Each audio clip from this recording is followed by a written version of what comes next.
Hello, I am the very model of a modern Major General, Dan Upton. Welcome to the Doomcast. We're talking the deadliest weapons in comics. Let's get started.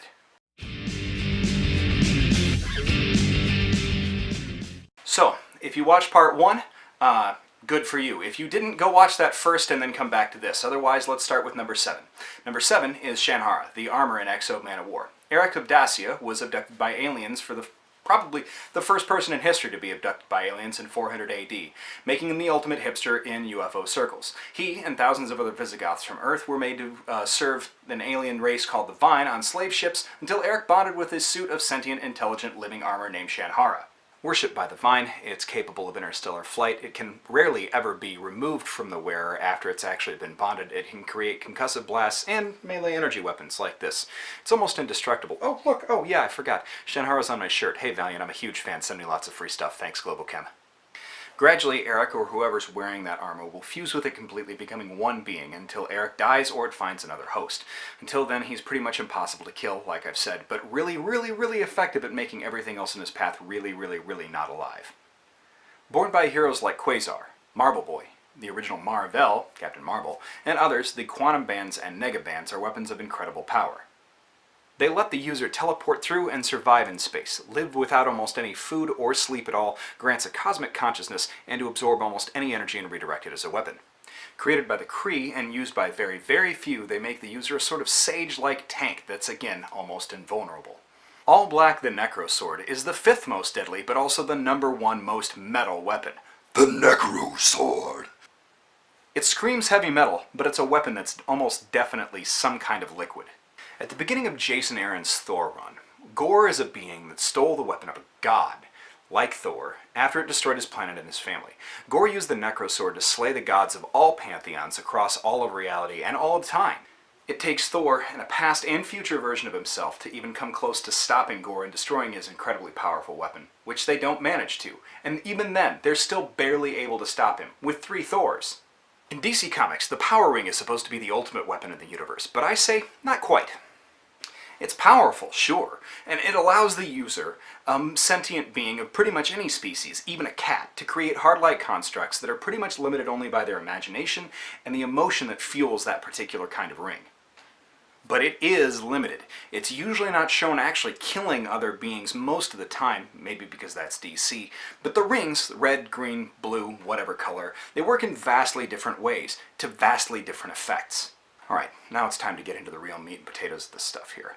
This one might not be the most powerful, but it is 100% my favorite, the Ultimate Nullifier. First off, Johnny Storm just straight up ganked this thing from Uatu the Watcher's crib, and then rolled straight back to the Baxter building like, hey, check this shit out, Reed. And Reed was like, oh shit, put that down, Johnny, you're gonna erase your ass from history. And Johnny's like just my ass? Oh, that's funny, that would be cool. And then Reed's like, no, seriously, put it down.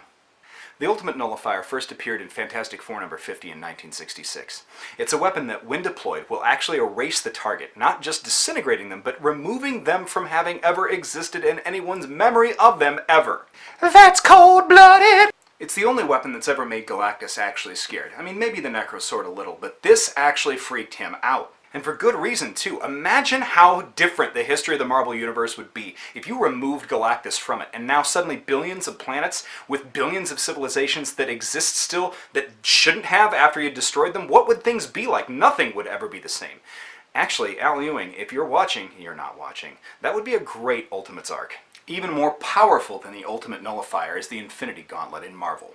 When all 6 Infinity Gems are united, the holder is able to manifest the Infinity Gauntlet, which allows them to manipulate almost anything in reality, giving them nearly omnipotent godlike power. Thanos notably seeks the Infinity Gauntlet in the 1990s Infinity Gauntlet storyline. Then he actually gets it, kills almost everyone in existence, only to have it taken back from him by pretty much everyone else left. Tied for 2 with the Infinity Gauntlet is the Anti-Life Equation in DC. It has slightly different properties, but almost the same effect. It's basically a mathematical proof of the futility of existence that can be understood by sentient life. The dark side of Apocalypse seeks it, as it will give him essentially omnipotent power as well, simultaneously brainwashing people and allowing him to make all life his slave. It's not quite as cool as the Infinity Gauntlet, but it's on the same level, I guess. Oh yes, it's the grandmothers of them all, tied for number 1, the Cosmic Cube and the Miracle Machine. Why? Because they're essentially the same damn thing. The Cosmic Cube was first introduced in Tales of Suspense in 1966. It's a cube of cosmic power. Anyway, it responds to the user's thoughts and wishes and can alter reality and grant essentially any thought that the user has at all. Melt that guy's face, exterminate this species, blow up this planet, erase this, that, or the other thing. Any kind of thought from anybody's mind, that kind of bonkers stuff. A cube, yes, there's several, was used by Maria Hill to recently create a pocket universe called Pleasant Hill. It was a quaint, neat little small town where supervillains are kept imprisoned more or less with quaint small town identities that they themselves aren't aware of. Needless to say, it ended very badly.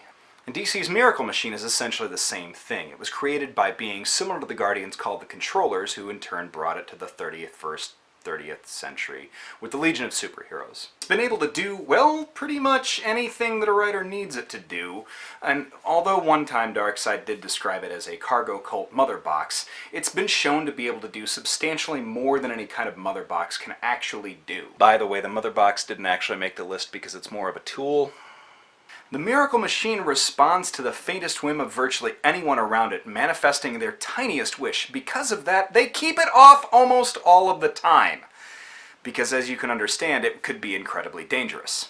In Final Crisis, Brainiac 5 allows Superman to actually look at it, memorize the schematics, and then go build one in the 21st century because he's the only person that Brainiac actually decides that he could possibly trust with the design of a machine that could do the things that it can actually do. And with it, Superman decides to go and remake the entire universe without Darkseid in it, which is a pretty bold thing to do. Considering the fact that Batman wasn't able to kill Darkseid with a gun in that, yeah, it's a pretty bold thing to do. Anyway, then Flashpoint happened, and it completely undid the universe without Darkseid, and then, hey, there's Darkseid again! Yeah, anyway, basically Flash can do anything he wants, and he's the best, thanks, bye!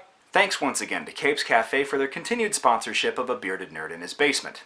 Come see us and talk to us on July the 30th at Adventureland Inn for minICON, part of Iowa Comic Book Club's 2 different cons that they put on every year. I'll interview some local talent, and you, yes you, could even take part in a trivia contest for some tiny little prizes. Maybe even no prizes. I don't know. I won a whole bunch of them back in the 80s. Thanks everybody, we'll see you later.